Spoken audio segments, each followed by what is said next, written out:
বিস্তীর্ণ দুপারে অসংখ্য মানুষের হাহাকার শুনে নিঃশব্দে নীরবে ও গঙ্গা তুমি বইছো কেন। আজকে গঙ্গা নদীর ওপর দিয়েই একটা ইলেকট্রিক ক্রুজে করে আপনাদের নিয়ে ঘুরে বেড়াবো আর দেখাবো কলকাতার এবং আনাচে কানাচের বিভিন্ন রকম জায়গা, বিশেষ করে কলকাতার ঘাট, এবং তার সঙ্গে থাকবে কিছু খাওয়া দাওয়া এবং স্ন্যাক্সও। তো চলুন আমার সঙ্গে বেরিয়ে পড়ুন এবং দেখতে থাকুন ঢেউ, কলকাতার ফার্স্ট ওয়াটার মেট্রো। মিলেনিয়াম পার্কের সামনেই ওয়েস্ট বেঙ্গল ট্রান্সপোর্ট কর্পোরেশনের এই যে টিকিট কাউন্টারটা, এই টিকিট কাউন্টারটা থেকে ফেরিঘাটের সমস্ত রকম টিকিট আপনি পাবেন, local ticket as well as এই ঢেউয়ের টিকিট এবং আরও যে ক্রুজ আছে সেই সব ক্রুজের টিকিট পেয়ে যাবেন। তাই আমি এখানে ঢুকলাম, ঢুকে স্ট্রেট কাউন্টারে এলাম। কাউন্টারে এসে ফার্স্ট কাজ হলো আমার টিকিটটা কাটার। আর এই যে লাইনটা দেখছেন, এই লাইনটা হচ্ছে কলকাতার চক্র রেলের লাইন। এখানে নিয়ারেস্ট স্টেশনে আপনি নামতে পারেন, নেমেও আসতে পারেন। তবে এখানে আসার সবচেয়ে ইজিয়েস্ট ওয়ে হচ্ছে হাওড়া থেকে যদি আপনি বাসে করে আসেন তাহলে বেলতলা স্টপে নেমে একদম সিধে ডান দিকে হাঁটা মারবেন, হাঁটা মেরে স্ট্যান্ড রোডে আসবেন এবং ক্রস করলেই উল্টো দিকে মিলেনিয়াম পার্কে ঢুকেই এই ঢেউয়ের খবর আপনারা পেয়ে যাবেন। আর এই হচ্ছে ঢেউয়ের জেটি এবং ওই ঢেউ দাঁড়িয়ে আছে যেটা ইলেকট্রিক ভেসেল, এইটাতে করেই আমরা এখন ঘুরতে যাব। টিকিট কেটে আমরা যথারীতি এই গেটগুলোর সামনে চলে এলাম এবং এই গেটের মধ্যে দিয়ে পাস করতে হয় যখন আপনাকে ছাড়বে, কিংবা ডান দিকে একটা ওয়েটিং এরিয়াও আছে যেখানে বসে খানিকক্ষণ আপনি ওয়েট করতে পারেন যদি তাড়াতাড়ি আসেন, কারণ টিকিট কাউন্টার খোলে 3টের সময় আর ঢোকা এখানে 4টে থেকে। তো 1 ঘন্টা কমপ্লিট আপনাকে একটা জায়গায় শেল্টার খুঁজতে হবে বসবার জন্য। আমরা এই গেট দিয়ে ঢুকে ঢেউয়ে উঠবার জন্য ওয়েট করলাম। বেশ লম্বা লাইন হয়েছে এবং সিটিং অ্যারেঞ্জমেন্টটা কিরকম আছে সেটাও আপনাকে বলে দেবো। অবশ্যই এসি আর নন এসি দুটো ভাগ আছে এবং টিকিটের দামগুলো আলাদা, সেগুলো আমি আপনাদের জানাবো এবং কতটা করে সিটিং অ্যারেঞ্জমেন্ট মানে ক্যাপাসিটি কতটা করে সেটাও বিস্তারে জানাবো। এই হচ্ছে ঢেউয়ের একটা বাইরে থেকে লুক। তারপরে তো ভেতরে গিয়ে আপনাদের অবশ্যই ভালোভাবে দেখাবো। তো দেখুন ঢেউটা বাইরে থেকে, electric vessel, the first water metro in Kolkata. Water metro ইন্ডিয়াতে চালু হয়েছে অনেকদিন আগে, কোচিতে মানে কেরালাতে। সেই ওয়াটার মেট্রোর কিন্তু স্টপ আছে, যদিও আমাদের এই ওয়াটার মেট্রোর নাম হলেও এটা স্টপেজ কিছু নেই। এটা একটা ক্রুজ, এটা আপনাকে ঘোরাবে গঙ্গা নদীর ওপর দিয়ে আপ অ্যান্ড ডাউন 2 ঘন্টায়। তো এটা টাইমিংস গুলো আমি দিয়ে দেবো আর বলেও দেবো। ইনফ্যাক্ট লাস্ট টাইম এই টাইমিংস এর পুরো একদম শিডিউলটাই আপনাদেরকে ছবি তুলে দিয়েছি, সেটা পারলে স্টপ করে দেখে নেবেন। তো এই ক্রুজটা আপনাদের ঘোরাবে এবং লাইটটা কম বলে একটু অন্ধকার লাগছে, কারণ প্রচন্ড মেঘ করেছিল সেই সময়। আর এই যে চার্জার দেখছেন, এই চার্জারটা দিয়ে এইটা চার্জ করা হয় এবং 2 ঘন্টা ধরে সেই চার্জে ঘোরে। তো আমরা টিকিট দেখিয়ে ভেতরে ঢুকলাম। আমাদের এসি কম্পার্টমেন্টে ছিল, যেটাকে এক্সিকিউটিভ ক্লাস বলা হয়, এবং যেটা নন এসি সেটা নন এক্সিকিউটিভ। তো এক্সিকিউটিভ ক্লাসে সিটিং অ্যারেঞ্জমেন্ট আছে 30টা এবং এটা একটা আশ্চর্য জিনিস। আপনি যদি তাড়াতাড়ি ঢোকেন তাহলেই আপনি যেতে পারবেন একদম জানলার পাশে, কারণ জানলার পাশে অ্যারেঞ্জমেন্টের সিটের হচ্ছে 2টো করে, মাঝখানে 4টে করে এবং আবার ওইদিকে 2টো করে, মানে 2, 4, 2। তো এরকম অ্যারেঞ্জমেন্টে 30টা করে সিট থাকে এবং এগুলো ফার্স্ট কাম ফার্স্ট সার্ভ, মানে আপনি যদি আগে ঢুকতে পারেন লাইন দিয়ে তাহলে আপনি একদম জানলার ধারে পাবেন, আর নাহলে মাঝখানে বসতে হবে। যদিও অ্যাক্সেস আপনি সব জায়গাতেই পাবেন, ইনফ্যাক্ট এসিতেও ঘুরতে পারবেন এবং নন এসিতেও ঘুরতে পারবেন এবং ড্রাইভারের যে কেবিনটা আছে ওখান থেকে সামনের ডেকেও যেতে পারবেন। তো সেইগুলো আপনারা সবই দেখবেন, আমি দেখাবো আপনাদের। তো সঙ্গে থাকুন এবং পুরো ভিডিওটা স্কিপ না করে দেখুন। আর এটা একটা কম্পার্টমেন্ট তলায় আছে যেটা এখান দিয়ে ঢুকতে হয়। এগুলো জেনারেলি সব স্টিমারেই লঞ্চে থাকে, ভেতরে টেকনিক্যাল জিনিসপত্র যেগুলো থাকে, অনেক কিছু গিয়ার অপারেট করতে হয়, তো ওইগুলো নিচে ঢুকে করতে হয়। এগুলো যারা টেকনিক্যাল স্টাফ তারা করে। তো এই হচ্ছে এসি কম্পার্টমেন্ট। মোটামুটি বললাম টিকিটগুলোর দাম সবকিছু আমি জানাবো আপনাদের। তো এইবারে বেরিয়ে যেটা কম্পার্টমেন্টটা পড়ছে, যে এরিয়াটা পড়ছে, এটা বেশ বড় এরিয়া। এটা হচ্ছে নন এসি কম্পার্টমেন্ট। এটা নন এক্সিকিউটিভ কম্পার্টমেন্টও বলে কিংবা নন এসি কম্পার্টমেন্টও বলে। তবে আমি বলবো যদি শীতকালে আপনারা ঘোরেন তাহলে নন এসিটা প্রেফার করবেন, কারণ খোলা জায়গা থেকে গঙ্গাটা দেখতে আরো সুন্দর লাগে। এসি কম্পার্টমেন্টে অবশ্যই কমফর্ট বেশি, যেহেতু ঠান্ডা থাকে, এয়ার কন্ডিশন, কিন্তু এইখান থেকে আবার গঙ্গাটা দেখতে খুব ভালো লাগে। আর যদি হাওয়া থাকে তাহলে তো আরো সুন্দর লাগে। তো এসি নন এসি দুটোই প্রেফার করতে পারেন, তবে গরমের দিনে যেখানে হিউমিডিটি বেশি সেখানে এসিটা প্রেফার করা ভালো, কারণ ঘুরলেও কিছু কিছু সময় আপনি একটু হাঁপিয়ে যাবেন, আর সেই সময় এসিটা বেশ কাজে দেয়। তো যাই হোক, আমি এই নন এসি কম্পার্টমেন্টে ঢুকলাম এবং এখানে সিটিং অ্যারেঞ্জমেন্ট আপনাদের দেখিয়ে দিলাম। এই সিটিং অ্যারেঞ্জমেন্ট আছে 45 লোকের জন্য, আর একটা 45টা লোকের বেশি 46টা লোক এখানে নেয় না। ইনফ্যাক্ট এসিতেও তাই, 30টার বেশি 31টা লোক নেয় না। সুতরাং when the seats are full, ticket বিক্রি হয়ে গেল, আর ওরা টিকিট ইস্যু করবে না কাউন্টার থেকে। সুতরাং এই ঢেউয়ে উঠবার কোনো চান্স নেই। এই ঢেউটা সম্বন্ধে বলি, ঢেউটা হচ্ছে ওয়াটার মেট্রো ইন কলকাতা, যেটা আগেও বলছিলাম। কিন্তু এই ওয়াটার মেট্রোর একটা ব্যাপার হচ্ছে এটার কোনো স্টপেজ নেই। এটা আপনাকে টার্মিনাল টু টার্মিনাল, মানে আপনি এই জেটি থেকে উঠলেন, উঠে আপনাকে বিভিন্ন জায়গায় ঘোরাবে। ইনফ্যাক্ট আমরা কলকাতাবাসীদের কাছে এটা একটা দারুণ এক্সাম্পল এখন টাইম পাস করার জন্য। এই কারণে, কারণ এখানে উঠলে আপনি অনেকগুলো জায়গা একসঙ্গে দেখতে পারবেন, একটা জায়গায় বসে দেখতে পারবেন। আর এই হচ্ছে ঢেউয়ের ছাদ। আর এখানে দেখছেন অনেকগুলো ফটোভোল্টাইক বা সোলার প্যানেল, এগুলো সানের এনার্জি ট্র্যাপ করে এসি গুলো চালাতে সাহায্য করে। ভালো এক্সাম্পল। হ্যালো ফ্রেন্ডস, আমি ঢেউ উঠে পড়েছি ওয়াটার মেট্রো। আজকে যেটা বলেছিলাম ওয়াটার মেট্রো, সেটা আপনাদের পুরো গঙ্গাটা দেখাবো যতটা পারি। এখান থেকে প্রায় 2 ঘন্টার জার্নি, তো বিভিন্ন জায়গায় দেখতে দেখতে যাবো। কিন্তু সমস্যাটা হচ্ছে আকাশে একদম মেঘ করে গেছে, পুরো কালো হয়ে গেছে। তো কি দেখাবো এর মধ্যে বুঝতে পারছি না, পুরো ব্ল্যাক লাইট কিরকম আসবে বুঝতে পারছি না। তো চেষ্টা করবো যতটা ভালোভাবে দেখাবার। তো সঙ্গে থাকুন। আর কি বলবো, বিভিন্ন জায়গা আমরা দেখবো, হাওড়া ব্রিজ, সেকেন্ড হুগলি ব্রিজে দেখাতে পারবো না, তারপর দেখাবো নিবেদিতা সেতু, বেলুড় মঠ, দক্ষিণেশ্বর, বিভিন্ন জায়গা দেখাবো। তো দেখতে থাকুন, সঙ্গে থাকুন, আর আপনারা এখানে আসবেন, ডিটেলস গুলো চলতে চলতে বলতে থাকুন।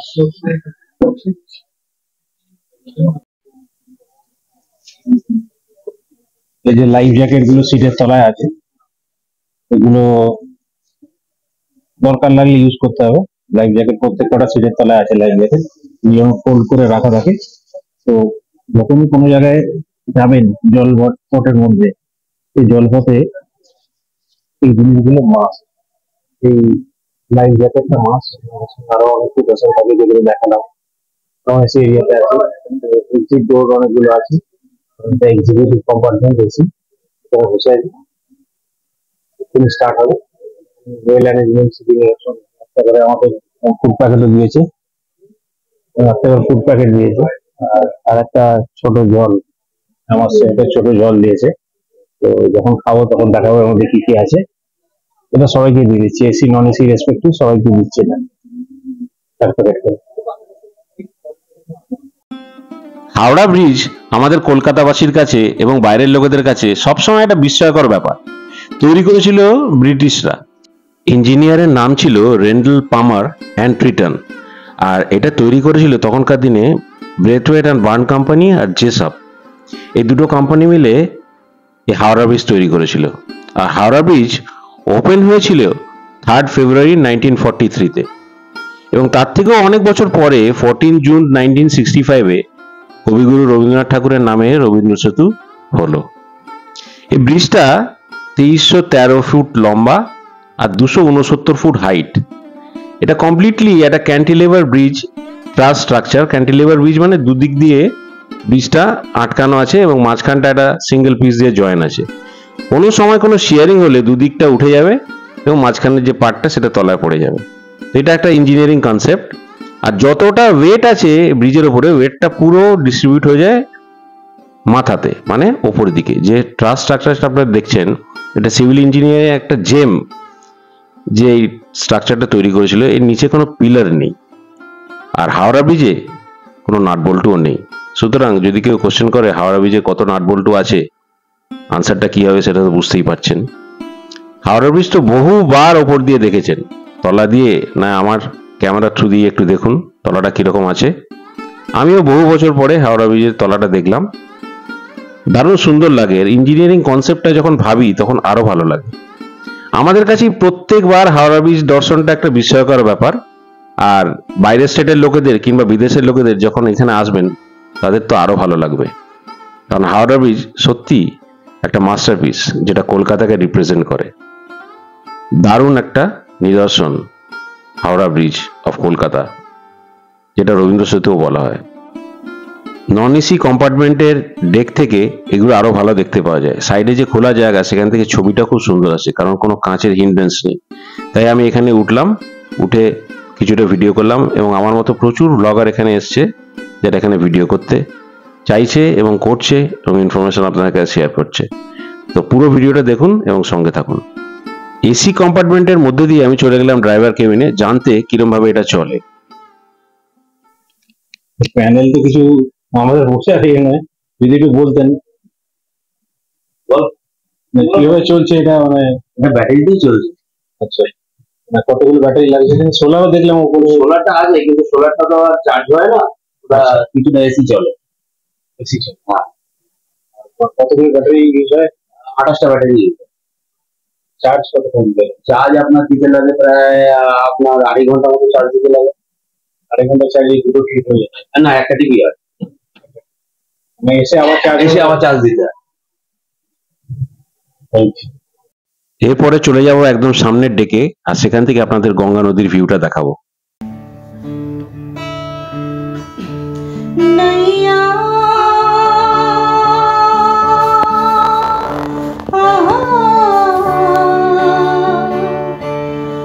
আমি নদীর কুল পাইলাম না রে,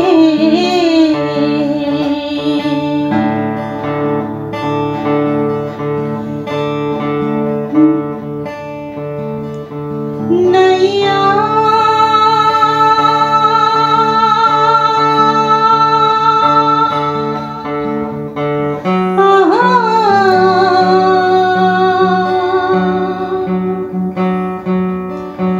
আমি নদীর কুল পাইলাম না রে,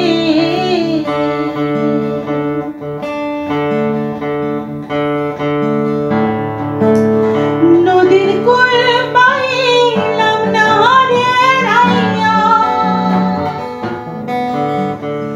নদীর কুল। জন্মিলে মরিতে হবে, অমরকে কথা কবে। ডান দিকে যেটা দেখছেন এটা হচ্ছে নিমতলা বার্নিং ঘাট, কলকাতায় সবচেয়ে পুরনো ঘাট, এবং অনেক বড় বড় এমিনেন্ট লোকেদের এখানে দাহ করা হয়েছে, হিন্দুদের দাহ করার স্থান। কবিগুরু রবীন্দ্রনাথ ঠাকুরও এখানে দাহ করা হয়েছে। তো এই নিমতলা ঘাট, নিমতলা বার্নিং ঘাট, এবং এর পাশে মন্দির আছে ভূতনাথ মন্দির, যেটা শ্রাবণ মাসে সবাই যায়, কারণ শ্রাবণ মাসটা বলা হয় যে বাবা মহাদেবের মাস। তো সেখানে অনেকে গিয়ে মানত করে, পুজো দেয়। এর পাশে যে ভূতনাথ মন্দির আছে, প্রচুর লোক এখানে যাতায়াত করে, প্রচুর লোক পুজো দেয়। যেরকম বললাম যে শ্রাবণ মাসে বাবার মাস, এটা মহাদেবের মাস মনে করে, এবং অল ওভার ইন্ডিয়া লোকজন পুজো দেয় মহাদেবের জায়গায় গিয়ে। আর এটা একটা ফেমাস জায়গা যেখানে শিবকে পুজো দেওয়া হয়, মহাদেবকে পুজো দেওয়া হয়, এবং প্রচুর ভিড় হয়। তো এরকম বিভিন্ন রকম ঘাট সব কলকাতা দেখতে দেখতে আপনাদের ঢেউ নিয়ে চলবে তার সঙ্গে গঙ্গার ওপর দিয়ে, আর আপনারা খুব সুন্দরভাবে এগুলো দেখতে দেখতে যাবেন। আর পরপর এখানে ঘাট পড়বে, যেরকম শোয়াবাজার ঘাট, আইরিটোলা ঘাট, বাগবাজার ঘাট, পরপর ঘাটগুলো আছে। এবং এই কলকাতার মধ্যে এই ঘাটগুলো, এই যে দেখছেন এটা হচ্ছে মন্দির, ভূতনাথ মন্দির যেটা বললাম। এবং তার আগে যেটা বলছিলাম যে কলকাতার ঘাটগুলো একটা অপরের সঙ্গে ওয়েল কানেক্টেড ফেরি সার্ভিস দিয়ে। হাওড়া স্টেশনে নেমে আপনারা বিভিন্ন রকম ফেরি সার্ভিস দিয়ে এসব ঘাটে আসতেই পারেন, গঙ্গার হাওয়া খেতে খেতে চলে আসলেন। আর যারা ঘুরতে আসবেন কলকাতা, তাদের জন্য তো সোনায় সোহাগা বেরিয়ে গেছে the first water metro in Kolkata, ঢেউ। এই ঢেউয়ে করে আপনি যাবেন, ঘুরতে থাকবেন, একটা ফিলিংস আসবে রাজা মহারাজাদের মতো। আগে যেমন ময়ূরপঙ্খীতে করে ঘুরতে যেত গঙ্গার বক্ষে, এই ব্যাটারি চালিত জানে আপনাদের একটা জমিদার জমিদার কিংবা মহারাজা মহারাজা ফিলিং দেবে।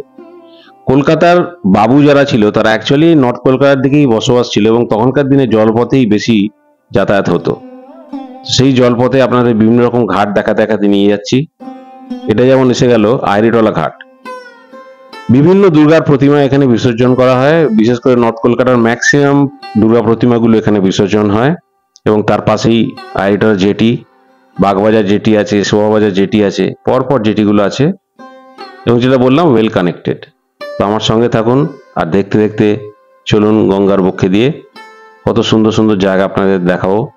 আর এখানে মানুষজন এসে সন্ধ্যাবেলা এবং সকালবেলা স্নান করেন, সন্ধ্যাবেলা সে বসে অনেকক্ষণ টাইম পাস করা যায়।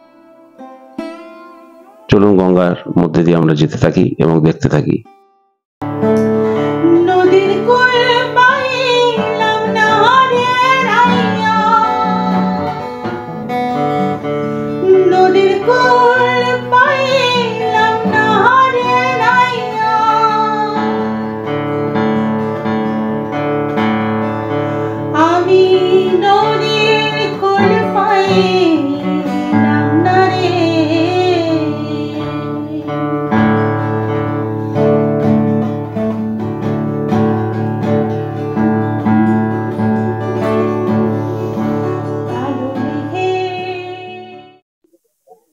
আজকে যে খাবারটা দিয়েছে এটা হচ্ছে দেখাচ্ছে আপনাদের, এটা সবাইকে দিচ্ছে। একটা চপ, এটা মোটামুটি গরম আছে ঠান্ডার দিকে, একটা ফ্রুট কেক দিয়েছে, আর একটা ভুজিয়া, আর একটা জলের বোতল। আগে দেখিয়েছিলাম, এটা খেয়ে দেখি কিরকম টেস্ট।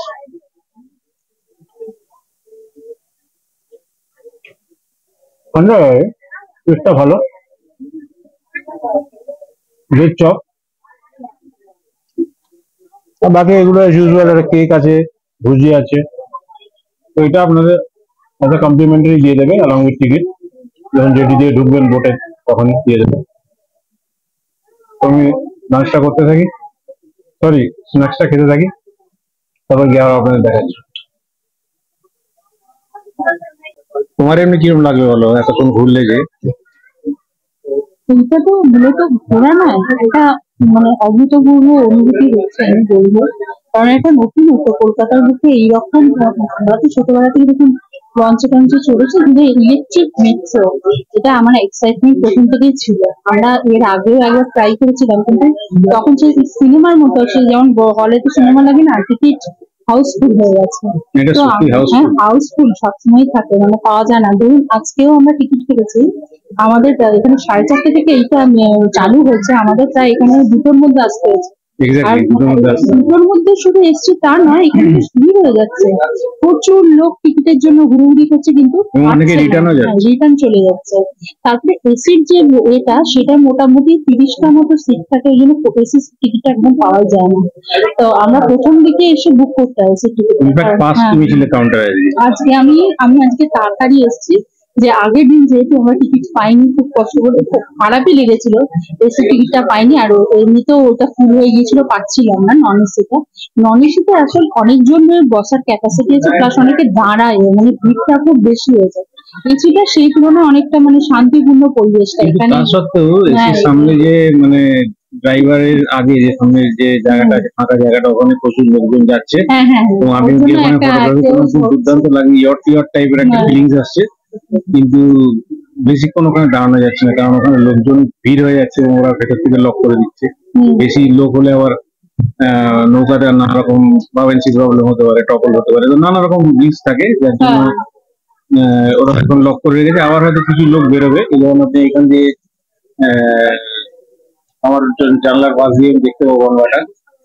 তো তবে একটা কথা বলতে ইচ্ছে করছি, কারণ দেখুন আমরা তো কলকাতাবাসী, আমরা মোটামুটি ভাবে যেই জিনিসগুলো আছে হেরিটেজ প্রপার্টি গুলো তো অবশ্যই, তাছাড়াও অন্যান্য কলকাতা জিনিসগুলো আমরা দেখেছি, কিন্তু বাইরে থেকে যারা কলকাতাকে দেখতে আসবেন, তাদের জন্য কিন্তু একটা সুবর্ণ সুযোগ বলতে হবে। এক্স্যাক্টলি এটাই, মানে আমরা আমাদের কাছে এটা এত অ্যাপিল, মানে এত মানে হিট হয়ে যাচ্ছে, প্রত্যেকদিন হাউসফুল হচ্ছে, একদম টিকিট পাওয়া যাচ্ছে না। তো বাইরের লোকেরা এটা খুব এনজয় করবে। তো আমি বলবো বাইরে যারা যারা দেখছেন তাদেরকে অবশ্যই এখানে যেন আসেন আপনারা, এবং এটা অবশ্যই मेट्रो वाटर मेट्रो का राइड नेमें। आप लोग सब आइए यहाँ पे कलकत्ता में, और ये वाटर मेट्रो का राइड लीजिए, मजा लीजिए। 2 घंटा आपको घुमाएंगे यहाँ पे, और बहुत सारी जगह आप गंगा के ऊपर से देख सकेंगे। गंगार উপরে बोटे থেকে আপনারা দেখতে পাবেন নানা রকম জিনিস। তো আমি কিছু কিছু জিনিস দেখালাম, এবার আরো দেখাবো। তো এখন আমাদের বোটটা অ্যাপ্রোচ করছে প্রায় বেলুর মঠের দিকে, বেলুর মঠ দক্ষিণেশ্বর, কাশীপুর যেটি এইমাত্র আমরা ছাড়িয়ে কাশীপুর গেলাম। যেটি আমরা ছাড়িয়ে গেলাম মাত্র, Actually এখানে আর অ্যানাউন্স প্রত্যেকটা- করছে। হ্যাঁ, প্রত্যেকটা মুহূর্তে অ্যানাউন্স করছেন এনারা। আর এগুলো যারা নতুন এখানে কলকাতা দেখতে আসবেন, heritage property-গুলো এত সুন্দর দেখতে পাবেন, এবং তার সম্পর্কে জানতেও পারবেন, মোটামুটি এখানে একটা এবং ধারণা পাবেন। বেসিক্যালি ঘাটস অফ কলকাতা, যে পুরনো পুরনো ঘাটস গুলো, সেগুলো এরা প্রত্যেক কটা ঘাটসের সামনে সামনে বলতে বলতে যাচ্ছে। হুম। এবং আমি দেখালাম একটু আগে, আপনারা দেখছেন আমার ভিডিওটি যদি ফলো করেন পুরোটা উইদাউট স্কিপিং, তো এটা ভালোই লাগবে। তো আমরা শুনতে পাচ্ছেন, বলে দিচ্ছে কি কাশীপুর গানসেল ফ্যাক্টরি চলে আসছে ডান সাইডে। তো এগুলো থাকবে, এগুলো আপনাদের বলতে বলতে যাবেন। আমরা তো এগুলো রেগুলার দেখি কলকাতাবাসী হয়ে। तो আপনারাও বাইরে থেকে যখন আসবেন, যারা প্রবাসী এবং जो बाहर से आएंगे उसके लिए, तो ये बहुत अच्छा मौका है कलकत्ता विजिट करने का थ्रू द गंगा रिवर। এই ঢেউয়ের ওপর চড়ে ঘুরতে ঘুরতে আপনার অনেক রকম ফিলিংস আসবে। এক তো এই গঙ্গার একটা ভিউ, প্লাস মাঝে মাঝে নিজেকে জমিদার মনে হতে পারে, কোনো কোনো সময় বাংলার বাবুও মনে হতে পারে। ওই দেখুন দূরে একটা ময়ূরপঙ্খী নৌকা। এই ময়ূরপঙ্খী নৌকার হেরিটেজ রাইড হয়, সেটারও টাইমিংস দেখবেন আমার এই ব্লগের একদম শেষে দেওয়া আছে। সেটা আপনারা পজ করে একটু দেখে নেবেন। আর এর টাইমিংটা একটু কম, 1 থেকে 1.5 ঘন্টা ঘোরায়। আমাদের এটা যেমন 2 ঘন্টা ঘোরাচ্ছে ঢেউটা, এটার রুটটা একটু ছোট, কিন্তু এটাও বেশ ভালো ফিলিংস। আর দেখছেন ময়ূরপঙ্খীর মুখে একটা মানুষের মুখের আদর লাগানো। যাই হোক, আমরা ঘুরতে ঘুরতে প্রায় চলে এলাম বেলুড় মঠে। এই বেলুড় মঠের ওপর একটা বিস্তারে আমার ভিডিও দেওয়া আছে, আমি সেই লিঙ্কটা দিয়ে দেবো এন্ড স্ক্রিনে, এবং আপনারা অবশ্যই যদি ইনফরমেশন জানতে চান ভিডিওটা দেখবেন। পুরো ডিটেইল ইনফরমেশন দেওয়া আছে, কিভাবে তৈরি হলো, কিরম কি মন্দির আছে ভেতরে, কি কি ঘুরবেন, কি টাইমিংস, ভোগ কি করে খাবেন। এই বেলুড় মঠের একটা দৃশ্য গঙ্গার ওপর থেকে আপনাদের দেখাচ্ছি। যদিও আপনারা দক্ষিণেশ্বর থেকে বেলুড় মঠে ফেরি সার্ভিস আছে, সেটাও আপনারা অ্যাভেল করতে পারেন যারা কলকাতার বাইরে আছে এবং কলকাতাবাসীরা। তবুও এই ঢেউয়ের ওপরে বসে বেলুড় মঠের দৃশ্যটা যেন একটা বিরল এক্সাম্পল লাগছে, বিউটিফুল দেখতে লাগছে। আর বিকালের দিক, সানসেটের টাইম হয়ে এসছে, প্রচুর লোকজন এখানে বসে, তবে এদের বেশিক্ষণ বসতে দেয় না। সেই সব টাইমিং সবকিছু আমার ব্লগের মধ্যে দেওয়া আছে, পারলে অবশ্যই দেখবেন, এটা রিকোয়েস্ট রইল আপনাদের সবাইকে, এবং ভালো লাগবে আমি আপনাদের দাওয়া করে বলতে পারি। তো যাই হোক, এই বেলুড় মঠ পড়ে হাওড়ার দিকে, এবং বেলুড় মঠের উল্টো দিকে হচ্ছে দক্ষিণেশ্বর। তো সেটা আমরা দেখব। তার আগে আমরা দেখব বালি ব্রিজ। বেলুড় মঠটা পেরিয়েই খানিকটা গিয়েই বালি ব্রিজ পড়বে, এবং বালি ব্রিজের থেকে এগিয়ে গেলেই ডান দিকে মা ভবতারিণী মন্দির, মা কালীর মন্দির, দক্ষিণেশ্বর। দূরে দেখতে পাচ্ছেন বালি ব্রিজ। এই বালি ব্রিজ যেহেতু একটু উইক বলে এর ওপর দিয়ে ট্রেন যাতায়াত করা সত্ত্বেও এই বালি ব্রিজের প্যারালালি আরেকটা ব্রিজ তৈরি করা হয়েছে, যেটা হচ্ছে নিবেদিতা সেতু। সেটাও ওয়েল কানেক্টেড একটা ব্রিজ, যেটা হাওড়া এবং কলকাতায় কানেক্ট করছে। আর এই জল টলটল করছে, মনসুনের ফুল গঙ্গার জল। এই নদীর ওপর দিয়ে যেতে যেতে আপনারা বিভিন্ন রকম মন্দির দেখবেন, অজানা অনেক মন্দির এবং জানা অনেক মন্দির। যেটা আমি চোখে দেখতে পেলাম সেটা আপনাদের ক্যামেরাতে জুম করে দেখালাম। তো এইসব মন্দিরই পুরনো হাওড়ার দিকের মন্দির, এবং সবকটাই বেলুড় মঠের পাশাপাশি। দূরে ব্রিজটা যেটা দেখছেন সেটা হচ্ছে বালি ব্রিজ, যেটা প্রমিনেন্ট, এবং বালি ব্রিজের আগে যে কেবল সাসপেন্ডেড ব্রিজ দেখছেন একটা, সেটা হচ্ছে 3rd ব্রিজ বা নিবেদিতা সেতু। ওটাও কানেক্ট করছে দক্ষিণেশ্বরের দিকের সঙ্গে হাওড়ার দিকের। এবং ম্যাক্সিমাম প্লাই হয় যেগুলো কার্গো ভেহিকল, গুড ভেহিকলস, ওই নিবেদিতা সেতু দিয়ে। কারণ বালি ব্রিজের উপর দিয়ে ট্রেনও যায় এবং গাড়িও যায়। যেহেতু বালি ব্রিজটা একটু ন্যারো, অর্থাৎ সরু, যার জন্য যেগুলো এক্সট্রা ওয়াইড ভেহিকল কিংবা যেগুলো বড় বড় গুডস নিয়ে যায় সেগুলো অ্যাভেল করে নিবেদিতা সেতুর ওপর দিয়ে। তো দেখতে থাকি আমরা বালি ব্রিজ, এবং বালি ব্রিজের ইতিহাস আপনাদের যতটা পারি আমি বলতে থাকছি। বালি ব্রিজকে বিবেকানন্দ ব্রিজও বলা হয়। 1931-এ 29 ডিসেম্বর এই বালি ব্রিজ খোলা হয় প্রথম, এবং এই বালি ব্রিজ অনেক পুরনো ব্রিজ। এটা জয়েন করছে হাওড়ার বালির সঙ্গে দক্ষিণেশ্বরের, এবং তখনকার দিনে এই বালি ব্রিজ ছিল প্রধান যাতায়াতের একটা ব্রিজ। যেহেতু একটু আগে বললাম যে ব্রিজটা ওভারলোডেড হয়ে যাচ্ছে এবং জায়গাটা সরু, মাঝখান দিয়ে ট্রেন লাইনও যায়, তার জন্য 2007 সালে জুলাই মাসে তার পাশে প্যারালালি এই নিবেদিতা সেতু তৈরি হলো। এই নিবেদিতা সেতু প্রায় 2890 ফিট লম্বা, আর বিবেকানন্দ সেতু মানে বালি ব্রিজ প্রায় 2887 ফিট লম্বা। মানে দুটোই প্যারালাল এবং দুটোই প্রায় কাছাকাছি লম্বা, এবং দুটো খুব সুন্দর সার্ভ করছে এখন কলকাতাকে। এই বালি ব্রিজ ক্রস করেই ডান দিকে যেটা আমরা দেখতে পাচ্ছি সেটা হচ্ছে মা ভবতারিণী কালীর মন্দির, দক্ষিণেশ্বর মন্দির। এবং বালি ব্রিজের নিচটা আপনাদের দেখালাম, চেষ্টা করলাম দেখাবার জন্য। দূরে যে মন্দিরটা দেখছেন ওটাই ভবতারিণী কালীর মেন মন্দির, এবং আশেপাশে আরো অনেকগুলো মন্দির আছে, রাধাকৃষ্ণ মন্দির আছে, এবং যেটা গঙ্গার পাড়ে একদম যে মন্দির আছে সেগুলো শিব মন্দির। এবং শিব মন্দিরগুলো প্রত্যেক কথাতে একটা করে শিবের লিঙ্গ আছে এবং রেগুলার পুজো হয়। মা ভবতারিণী কালীর মন্দির প্রতিষ্ঠা করেছিল মহারানী রাসমণি, এবং আপনারা তো গল্প জানেনই, রামকৃষ্ণ পরমহংসদেব, সারদা দেবী, এবং লেটার অন এটা একটা ট্রাস্ট তৈরি হয় এবং মন্দিরটা মেনটেন হয়। মন্দিরের অনেক নিয়ম আছে যেগুলো আমি আর একটা অন্য ব্লগে আমার জানাবো। অনেকদিন আগে একটা ব্লগ করেছিলাম, সেটাতেও কিছু ডিটেলস দেওয়া আছে, সেটাও আপনি ব্লগটা যদি চেক করেন তার একটা লিঙ্ক আমি এটা দিয়ে দেবো।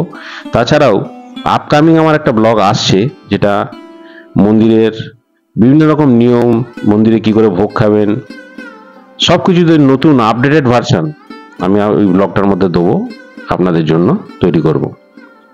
এই ছিল আমাদের এই ঢেউয়ের ইলেকট্রিক ক্রুজ লাস্ট স্টেশন।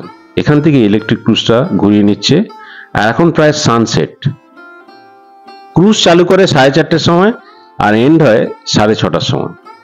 এবং এই ক্রুজের বিভিন্ন রকম ক্যাটাগরির লোকজন এখানে আসে, ইরেসপেক্টিভ অফ এনিথিং। তবে দুটো সার্ভিস স্টেশন এখানে আছে, যেটা হচ্ছে একটা এয়ার কন্ডিশন আর একটা নর্মাল। তো আমরা এয়ার কন্ডিশন নিয়েছিলাম। এয়ার কন্ডিশনের টিকিটের দাম হচ্ছে 300 টাকা, এবং যে নর্মাল নন এসি ক্যাটাগরির টিকিটের দাম হচ্ছে 200 টাকা। দুটোর মধ্যে ফারাক খালি ঠান্ডা কম আর ঠান্ডা বেশি। তাহলে আমার মনে হয় নন এসিতে বসলে বাইরে ভিউটা একটু বেটার পাওয়া যায়, যেহেতু এটা কাঁচে ঘোরা। তবে এসিতে থাকলেও ড্রাইভার কেবিনের সামনে দিয়ে আপনি আরামসে ডেকে চলে যেতে পারবেন, এবং ডেকে ভালোভাবে ছবি তুলতে পারবেন এবং ভিডিও করতে পারবেন। তো 300 টাকা এসি, নন এসি 200 টাকা, এবং তার সঙ্গে দুটো কম্পার্টমেন্টই আপনাকে একটা করে ফুড প্যাকেট দেবে, যেটা কমপ্লিমেন্টারি, এবং তার মধ্যে কি কি খেলাম সেটা দেখালাম, আর একটা ছোট্ট জলের বোতল। এইটুকু জায়গা আপনারা পজ করে দেখবেন, এটা একদম টিকিট কাউন্টারের পাশেই লাগানো, এবং ভালো ইনফরমেশন এখান থেকে আপনি পেয়ে যাবেন বোধ ঢেউ আর KHRC, মানে ওই ময়ূরপঙ্খী জাহাজের। এই জায়গাটা আপনারা অবশ্যই ঘুরবেন, কারণ এটা একটা লুক্রেটিভ জায়গা করেছে সবার জন্য ঘোরার। আমি শুভ্রজিৎ বলছি, আর যদি আমার ব্লগ ভালো লাগে প্লিজ প্লিজ প্লিজ আমাকে সাবস্ক্রাইব করুন, এবং লাইক, শেয়ার, কমেন্টস করুন। আপনারা আমার টাইম তো বাড়াচ্ছেন, কিন্তু সাবস্ক্রিপশনটা খুব কম আসছে। প্লিজ একটু চেষ্টা করে সাবস্ক্রিপশনটা করুন। Thank you all. খুব ভালো থাকুন, সুস্থ থাকুন।